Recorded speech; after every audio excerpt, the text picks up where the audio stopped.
My friends, as a Muslim, I am so delighted to be here in this wonderful gathering of open hearts and open minds. I thought I should start by telling you something about my ministry because I think it's relevant. I am the Muslim Imam of a place called Interfaith Community Sanctuary. And the congregants there, I think, reflects the wave of the present and the wave of the future. You have people like me, rooted in one tradition. I'm a Muslim. But when I'm open to the beauty and wisdom of other traditions, this waters my own Islamic roots. I become not only a better Muslim, but a better human being. That's why we say, interfaith is not about conversion. It is about completion. We have another kind of congregant,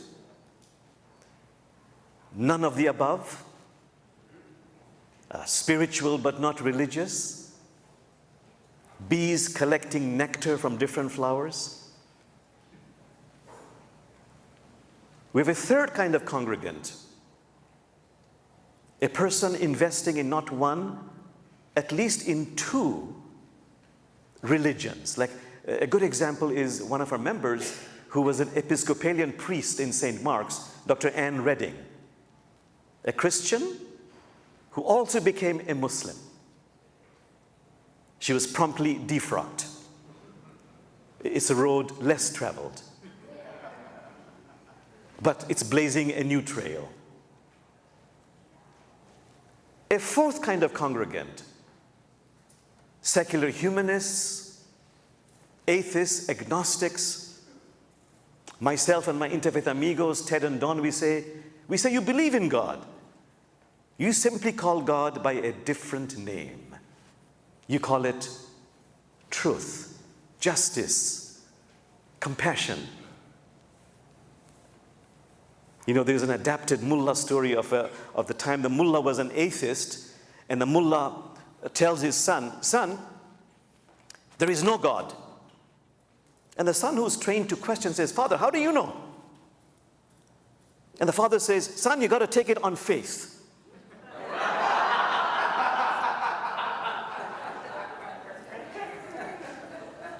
My other ministry is with my interfaith amigos, as was mentioned. We are cousins, same Abrahamic family, but as you heard from Mass, it's a very, very, very dysfunctional family. Now, I always say publicly, and I mean it very sincerely and humbly, that after knowing Ted and Dawn personally, I can say they are two of the best Muslims I know. Now, Homeland Security might be quite upset by this, but I think you understand what that means. I want to introduce to you another amigo, the very well-known Mulla Nasruddin, a mythological figure who is a village idiot and a sage rolled into one, and through whom so many beautiful teachings are conveyed. In my training as a Muslim Sufi, I'm a Sunni, I loved best that technique. You know, he continues even today to express teachings, even in his death. Even though he's mythological, there are many, many grave sites all over the world of the Mullah. There's a very famous one in Turkey. And by the way, any Mullah teaching is always coupled in Sufism with a sacred verse of the Quran or some famous sage. So the one in Turkey, if you enter the tomb of the Mullah, it's a big one, and there's a huge forbidding door, and there are locks on it, chains all around it, but no walls. And the inscription is from Rumi. It says, no matter what you acquire, no matter what plans you make, the thief will come from the unguarded side.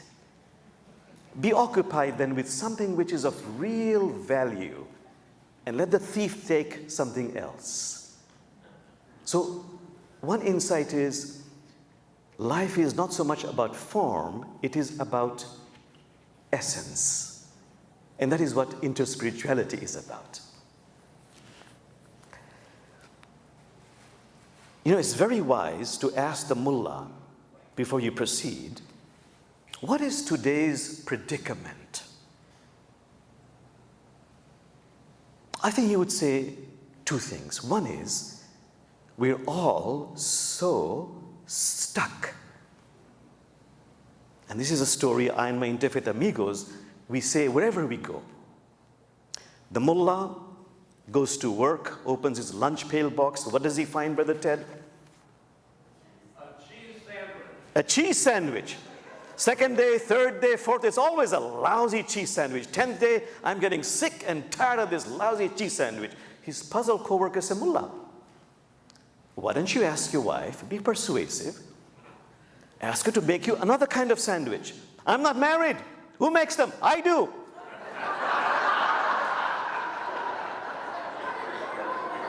With that comes this very, very powerful, beautiful line to focus on collectively. We learn from history that we do not learn from history. The other story. You know, every tradition says, deep inside, there is divinity. Within me is Allah nature. Within you is Christ nature, Buddha nature, Elohim nature.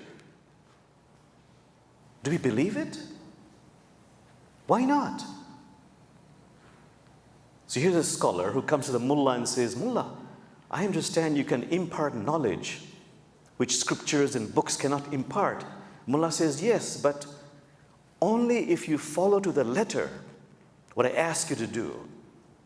So what's the first week's assignment? Mullah says, you go in the marketplace, get on your knees, grab your ears, and sing this song. The scholar says, really? He says, yes, you promised you would do that. The scholar does that, and of course, everybody in the bazaar, in the marketplace, is just laugh their head off. And here comes a scholar to report his progress to the mullah. And he's furious, enraged, angry. He says, you know, everybody laughed at me, and I felt like a complete idiot. And the mullah says, wow, just for 1 week's work, that's a fantastic revelation, wouldn't you say?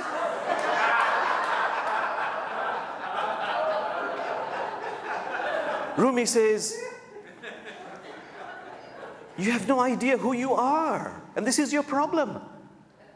You are a ruby in the midst of granite.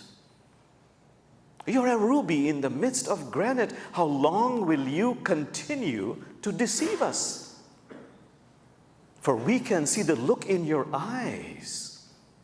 So please return to the root of the root of the root of your real self. And that's the real work.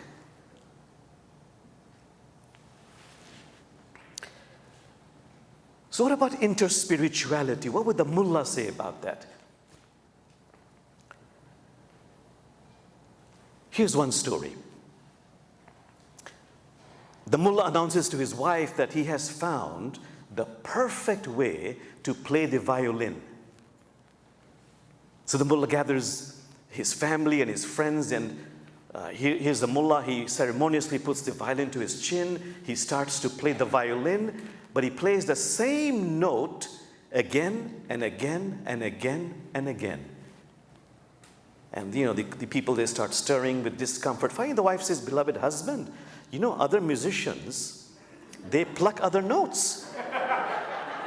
He says, yes, this is the whole point. You see, they are trying to find the perfect note. And I have found the perfect note. Every mullah story has many levels of meaning. A singular perfect note can be very, very, very boring. The Quran says, and this is the coupling of the verse, Quran says, if Allah wanted, Allah could have made all of us one single community. But Allah chose to create diversity of languages, colors, and religions. The Quran says for one essential reason. And this is what Mass was saying. The Quran says exactly those words, so that you might get to know the other on a personal level, human level. That is the only way. And the Quran goes on to add, and we have made some of you as a trial for others. You know, Rumi never wrote, he just uttered. When it goes into a trance and says, oh God, you have created this I, you, we, they, to play the game of adoration with yourself. So, InterSpirituality honors diversity. What else?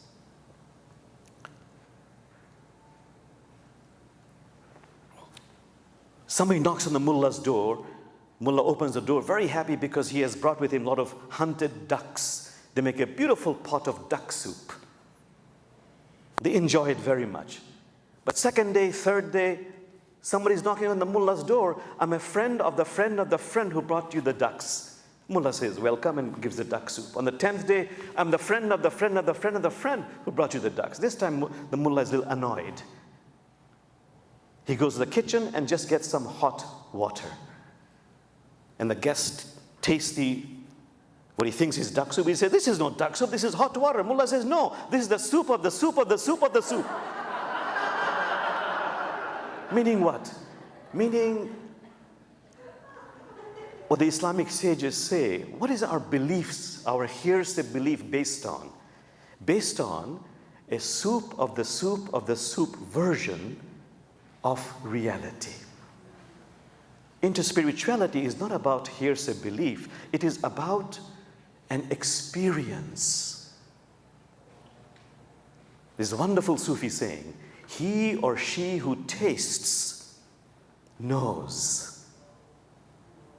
Rumi says, all the theologies of the world are as nothing compared to one whisper of the beloved. What else? This is a very classic story of a preacher who says, my religion, our institutional religion is the best. He invites Mullah one evening to a lecture, and it's a lovely hall like this, but as the preacher speaks about how superior the religion is, how fantastic, how better than all the others this institution is, there's a huge storm. Many times more than one we had the other night. And the rafters and the pillars, they begin to creak and groan and sway ominously. But then the preacher says, please, please don't worry. You see, out of love for God, these rafters are singing hymns of praise to God. Mullah raises his hand and says, but what if out of love for God, these rafters and pillars, they decide to bow and prostrate to God? Meaning, institutions eventually, for survival, they need to provide, to tell themselves they're superior to the other. A story I and Ted and Don always say is this famous story about God coming down and revealing certain basic truths to some people. But then the devil comes along and says, let me organize that for you. And that becomes religion. So we don't want hierarchy in InterSpirituality. What else? I love this personal story of a conference I went to, a very high-powered interfaith conference, international names, and there were Muslims, Christians, and Jews. At a certain point, at the table they were sitting, and they're discussing stories about Abraham, Sarah, Hagar, Isaac, Ishmael, and the voices became louder and louder. And we, the people around, we felt very embarrassed. At one point, it got very, very awkward. But there was one Native American professor who has passed on from New York University. He was just rolling on the floor with laughter. Finally, somebody said, "What's so funny?" He said, "You know, we Native Americans, we have stories also. The difference is, you guys believe the stories." Attachment. You know, no matter what I have said, no matter how beautiful interspirituality is, Sufis will say it is not going to work unless we do the real inner work, what is called the most inconvenient work. What is that about? It is about the essential work of transforming the ego, opening up the heart, and being of authentic service to others. This is what jihad means, essentially. Jihad means effort. To make this effort. It's very painful work, actually. When I say painful, it's prolonged work. Rumi says, "Marry your soul. That wedding is the way." This is the work of witnessing myself at all times, so that my shadow under the compassionate light of awareness begins to diminish, and my divine qualities, like plants, they begin to flourish. It's a work of opening up my heart, of embracing not only my 10,000 joys of life, but also my 10,000 sorrows of life. The sages, take a pickaxe and break open your stony heart. The heart's matrix is glutted with rubies. Springs of laughter are buried in your chest. Jamal, for once in your life, will you have the courage, the grace to kiss the dragons and demons within you? That's how they turn into a prince or princess. Can you, upon your return, can you say, you have accomplished? The mullah says, please don't forget this and do this work little by little by little, because if you do it like that, there'll come a huge quantum jump after that. The trouble is, I want the quantum jump, but not the little by little. The mullah, and this is symbolic, wants to study classical Indian music, the symbol for the inner work. Goes to the guru and says, how much? Guru says, the first month, 3 pieces of silver. From the second month on, only 1 piece of silver. Mullah says, great, sign me up from the second month.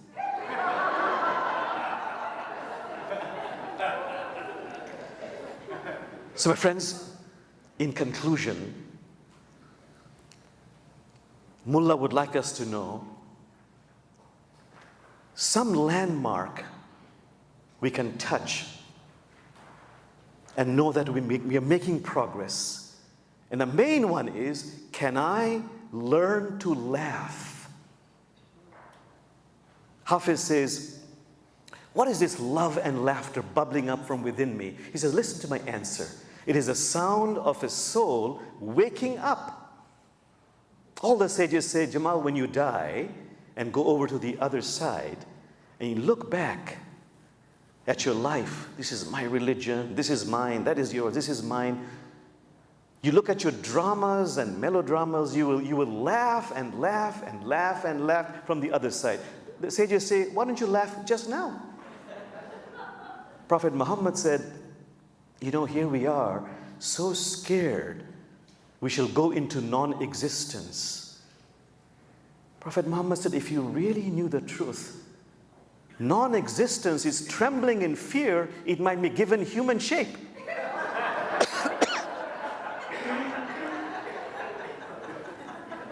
Just two quick things. The mullah would say, if you understand this story, you have understood not only interspirituality, you've understood life. There's a neighbor of the mullah, very excited because for 1 week, God has been appearing to him. What we Sufis say, experiencing the glow of presence. For 1 week, being filled with the light of splendor, comes the mullah and says, Mullah, am I becoming enlightened? And the mullah says, how many goats do you have? Goats? I'm talking to you about light and God. You see goats? He says, yes, how many servants do you have? Mullah, I'm talking about God, light. This is nonsense. And the mullah says, it's like this.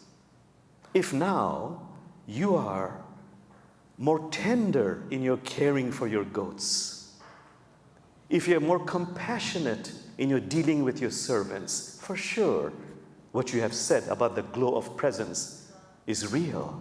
Otherwise, it's just a projection of your ego. And the last thing, Prophet Muhammad said, Jamal, when you came over here from the invisible world, everybody was laughing and smiling, but you were crying and crying. Live such a life, through interspirituality maybe, live such a life that when you depart, everybody is crying and weeping, but you are laughing and smiling. I wish you such a life. Thank you.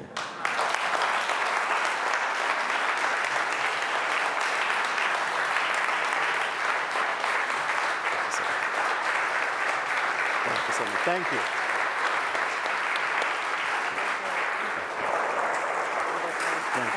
Thank you so much. So we have time for just a couple questions. Anyone? Gretchen has a question. She always does, by the way. Yeah. I just have a comment that I go to the Interfaith Community Sanctuary, and Jamal obviously is a very, very good speaker. But what I really want to say, in honor of all of our hearts here, he's a beautiful human being. Those of us who are, we have good hearts who are sitting here watching him, he's just like us. I marvel when I take his classes, and he's open to everyone. He's open to the stuff that people say, and I think in my mind, wow, how's he going to handle this one? Gretchen, I got to pay you more. Thank you so much. I really appreciate that. I would like to know more about this mullah. If you, of course, Google Mulla Nasruddin, or if you also read a book by Idris, any books by Idris Shah, S-H-A-H, Idris Shah, it'll come up. Or Nasruddin, N-A-S-R-U-D-D-I-N, Nasruddin Stories. Or wait for my book coming up in April. It's about spiritual insights of Mulla Nasruddin. Thank you, Jamal. Oh, thank you. Thank you, sir.